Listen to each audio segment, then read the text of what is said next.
Mga contingents gikan sa Lanao del Norte ug sa Placer Masbate ang migawas nga Grand Champion sa managlahing kategorya ato sa gipahigayong Sinulog Grand Parade kagahapon.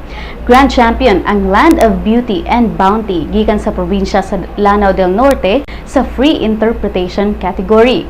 Second placer ang Tribo Katbalaugan, third placer ang Abuyog Leyte, fourth placer ang Tribo Himag-Ulaw ug fifth placer ang Lumad Basakanon. Best in Costume sab ang Lanao del Norte. Sa Best in Musicality, nanguna gihapon ang Lanao del Norte, ikaduha ang Don Sergio Osmeña Senior Memorial National High School, ikatulo ang Abuyog Leyte, ikaapat ang Lumad Basakanon ug ikalima ang Tribo Himag-Ulaw. Sa Sinulog-based category, kampiyon ang Kulturang Placereño gikan sa Placer Masbate.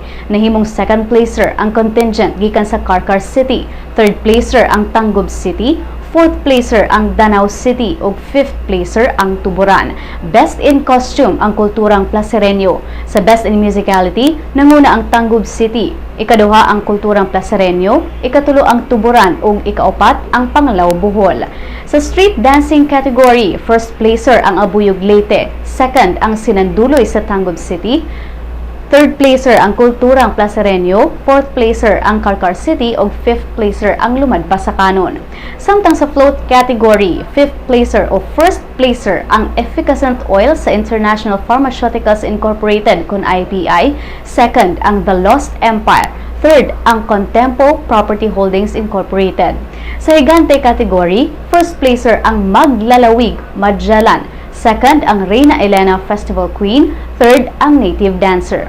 Samtang sa Puppeteers category, first ang Niño Ruben Mateo, second ang Angelique Marie Aranas ug third ang Niño Ruben Mateo.